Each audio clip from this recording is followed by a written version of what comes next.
welcome to the Pelvic Power Podcast. My name is Penny, and I am the host of this lovely space. I am a pelvic floor yoga teacher who teaches people with pelvic pain how to use movement, breathwork, and body awareness to ease and manage their pain while living a pleasurable life. In this space, we'll be talking about all things taboo because we love it, and how to support your lovely pelvis and your lovely self on this journey that you are on. I am very happy that you are here, and I hope that you enjoy this episode.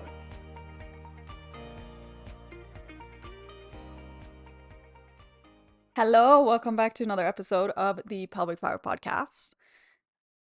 Today we're talking about dating. Okay, we're talking about dating with pelvic pain. This one has been highly requested.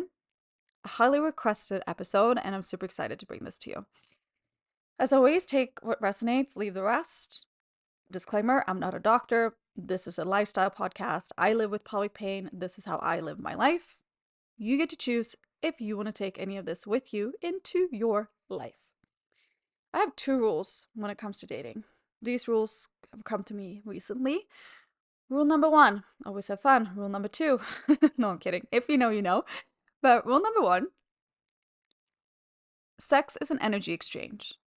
You're exchanging energy with someone else. This little story should probably go on my Patreon, but I'm just going to leave it at that. Sex is an energy exchange. If you want to learn more, hop on over to Patreon. That's where you'll find me. I'll put the link through the show notes. Rule number 2. Does the person know pleasure outside of penetration and orgasm? Rule number 2. And again, I'm just going to leave it at that. Further discussion how these 2 rules came about, find it over on Patreon. But welcome to today's episode. So, dating with pelvic pain. Today I'll also be talking about limiting beliefs, because I like to look at it not as how am I contributing? No, not yeah, kind of. How am I contributing to the current situation that I am in? How am I contributing to anything that isn't supporting for me throughout my life on my healing journey? Okay? So there will be a little bit of limiting beliefs talk in this. So let's break it up into 2 scenarios. Scenario 1, you tell the person that you have pelvic pain before you have sex. Scenario number 2, you tell the person that you don't have pelvic pain. Well, you don't say anything, obviously. Can you imagine? Right before you're having sex, like, oh, I don't have pelvic pain. Okay, noted. You don't tell the person, you don't share with the person that you have pelvic pain. There's a reason for this, and I've done both of them. And this is my experience with this. So when I went through my breakup, after my breakup, I was super fucking scared. I was scared of getting out there again, going out there, doing the deed with someone else. Because I live with pelvic pain, and it's scary. It is fucking scary. It's hard. Super challenging. But the thing is, when fear creeps in like that for me sometimes, especially when it comes to scenarios like this, if I let go of the fear for a moment and just go for it, then it usually turns out better than I thought it would have. I should apply that to other things in my life as well, now when I'm talking about it, but right now I'm talking about pelvic pain and being intimate with someone. So I was super scared. And I am a yoga teacher. So picture scenario 1. I'm a yoga teacher. We're on a date. This person asked me, what do I do for a living? I'm a yoga teacher. Oh, great. Where do you teach? I teach here and there and there. And then I also tell them that I run my own online business. They're like, oh, what do you do? I teach yoga for pelvic pain. Ah, why do you teach yoga for pelvic pain? Like, it just comes naturally, you know? That's just something that comes up. People can easily find me on Instagram. There's not a lot of pennies around here in this area. And people can easily find me on Instagram. Either this person is going to be like, I don't know. That's their fucking problem. That's not my problem. That's their fucking problem. If they find me on Instagram and they're like turned off or like scared of the fact that I live with pelvic pain and that I help so many other people that live with pelvic pain, That's not my fucking problem. I want to be with someone that looks at that and be like, I don't fucking care. I don't fucking care because I like you as a person. I find you attractive. I want to spend more time with you. I think you're funny because I am hilarious. Let's be honest. But scenario one, you're having that conversation with someone straight off the bat. I am a very open person. So for me, it comes very natural to me to tell someone that I live with pelvic pain. Okay. I share this straight away. I don't really go into details unless I really want to, unless I feel called to. And I had sex with this person and it went so well. And the thing is, sometimes you just have to dive into it. If you find someone that you feel like, I'm really attracted to this person, my nervous system feels good at this very present moment, I really want to have sex with this person.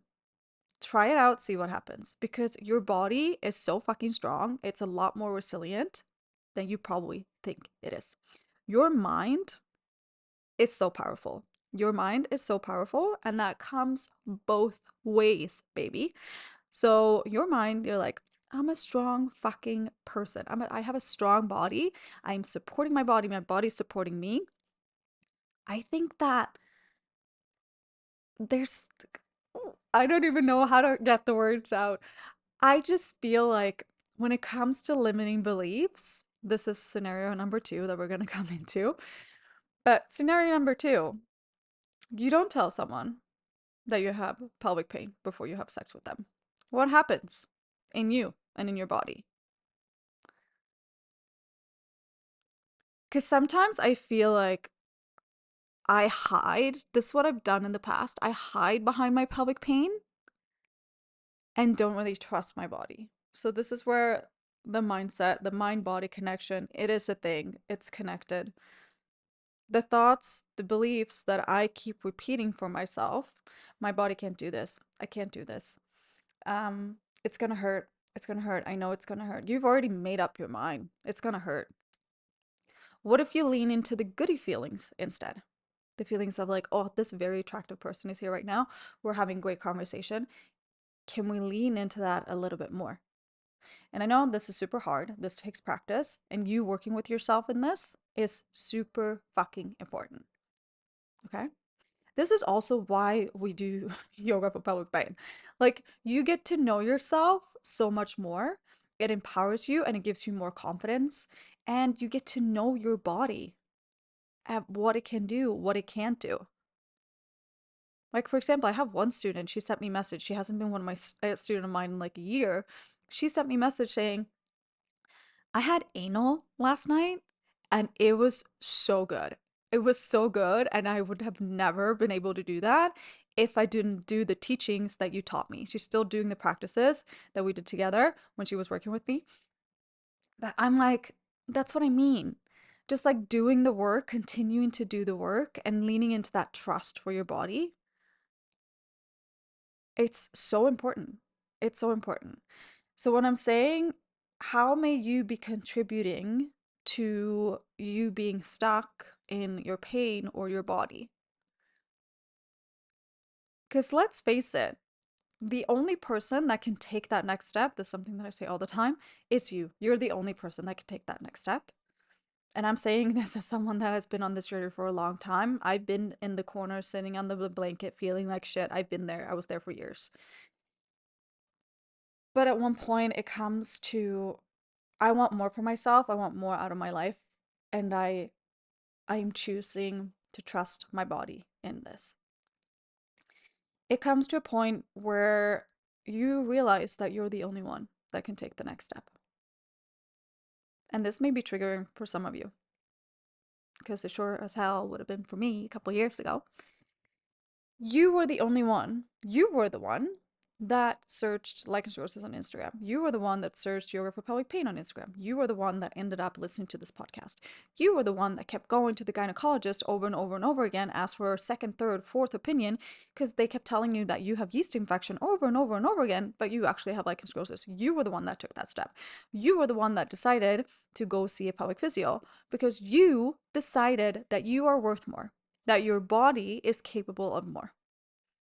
You are actually not just given in to the hand that you're dealt. I'm all about trusting the universe, but we're also creating the life that we want. We're creating what the energy that we want to live in. And again, as I'm saying this, I feel like I should apply this to so many other things in my life right now. But we are the one, you are the only one that could take that next step. And there's gonna come a day when you're like, okay, let's fucking move forward. Anyway, that was a little side tangent there. So you have two scenarios. Scenario one, you tell them that you have pelvic pain. How do you ease into that conversation?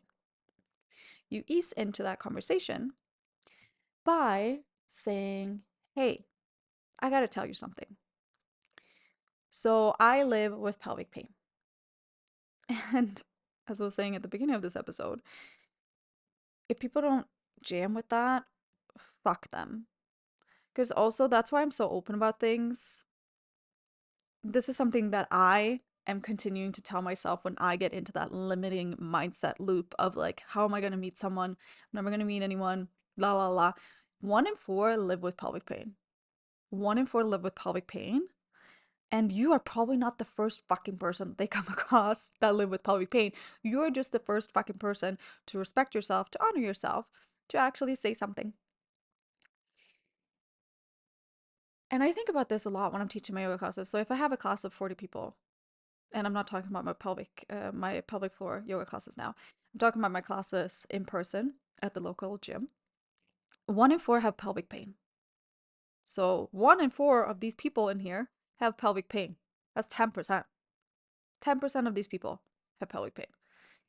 Or 1 in 10 has endometriosis. 4 of these people have endometriosis. Like, it's a huge number. And we're just having this conversation right now. We're bringing awareness and we're helping other people understand that they're not alone. We're also empowering them just by you listening to this conversation. Side note, if you want to leave it a review, feel free to do so. I would love it. I would appreciate it so much, especially if it's 5-star, because then we can help even more people. More people will end up in the space and more people will feel empowered on their journey. So, you telling someone that you live with pelvic pain and they're reacting in a super fucking way, they can get out of here. Skedaddle. They are not worthy your time. You're a goddess. Let's treat ourselves that way every single day, even on the days when it's hard. I thought that was going to continue into a rhyme, but that did definitely not. Scenario number one, that was that. Scenario number two, you don't tell them that you have pelvic pain. And you might think, well, then I'm not honoring my body. Looking at it from a different perspective, aren't you though? If you're leaning into the trust of your body instead of going in with, it's not going to work, my body sucks, I can't do this. If you are so attracted to someone, and some of you might think like, no, I don't want to live my life like that. That's fine. I'm playing around with these two different options right now, or these two scenarios, because it helps me and I also think it's fun. But you don't have to say anything if you don't want to. And then check with your body. Okay, I want to have sex with this person right now. Can you focus on that attraction in that moment of the lust, the pleasure that you're feeling, and lean into it?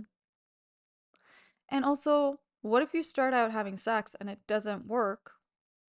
You can always say no. You always have the option to say no. You don't have to have sex with this person anymore if you don't want to. Start it out, see how it goes. If it's not working out, the thing about intimacy too,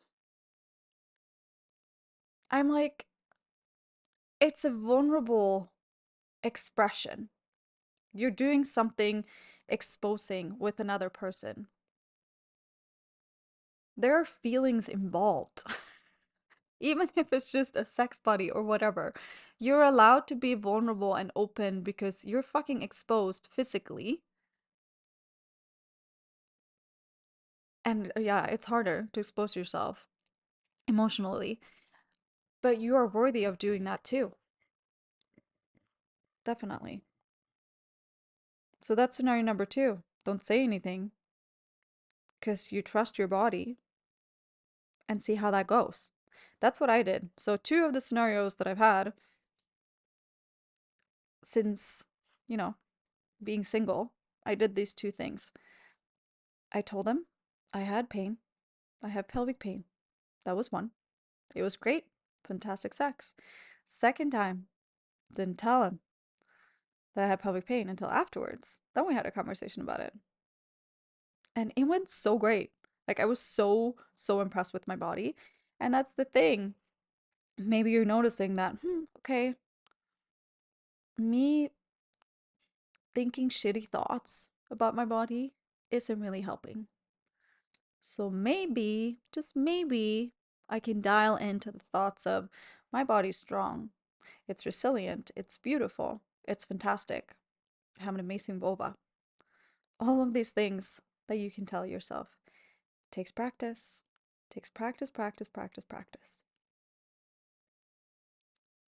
But you came here to live one life, what we know of, depending on what you believe in. But you came here to live one life. You got one body. How are you going to honor that body today? Do you know that you have the power within you to take that next step on your healing journey? Or are you going to stay under that blanket and think all those negative thoughts about your body? And to be honest, your body doesn't really deserve it. You were dealt this hand of pelvic pain, sure. But how can you also invite in more of the energy that you want to see in your life? Because the choice is yours. The next step, you're the only one that can take that next step. No one else. You can sit and scroll on Instagram how much you want to and look at all these different things and feel envious of people that are doing other things. But what can you do in your life that brings you joy, that brings you happiness? Right now, I'm trying to figure out if I can find a new hobby because I feel like I need a new hobby just to get the creative juices flowing within me because that makes me heal too on a different level. And I'm actively trying to see if I can find a hobby that will work for me. Again, and a little side note there. I do love to read though. If you love to read, since we're in this space, start reading smut, okay? Get the sexy books. They have such a bad rep. Like, I remember growing up and you would be like, oh, that's an old lady book. No, there's some sexy books out there. If you live with pelvic pain and you struggle with libido, you're single right now, maybe you're not having sex with anyone, take this time to focus on you, your pleasure. How can you increase your libido? If you're feeling like a shriveled up little shrimp, I was gonna say, a little raisin, how can you focus on you, your pleasure, and your libido? Start reading smut is one of those steps. That's what I did. That was a hobby that I took on after my breakup. I started reading smut, and now my libido is just like poof, poof, through the fucking roof, and I love it. It's great. It's absolutely fantastic. So if you haven't checked out any smut, go ahead and do so. It doesn't have to be the filthiest fucking books. If you want it to be, I'm all here for it because I love dark romance shit. But it can also be the cutesy novels. But you get to decide what the spicy level get to be for you. Okay, that was it for today. Come join me on Patreon. I will share some more personal stories about my lovely sex life on there. And I will put the link in the show notes. Until next time, remember that you're a fucking goddess. If someone tells you, oh, this seems a little bit too complicated for me to have sex with you because you have pelvic pain, first of all, they're a fucking idiot. Second of all, they're a fucking idiot. Third of all, they probably never had sex in their entire life. Fourth of all, if they have, they've probably been with someone that has pelvic pain, but they were too scared to tell this person because this person isn't supportive enough. So it's all about them. It's got nothing to do with you because you're a goddess. You're absolutely fabulous. Your vulva is fantastic. You're beautiful. And until next time, I'll see you then. Take care. Bye.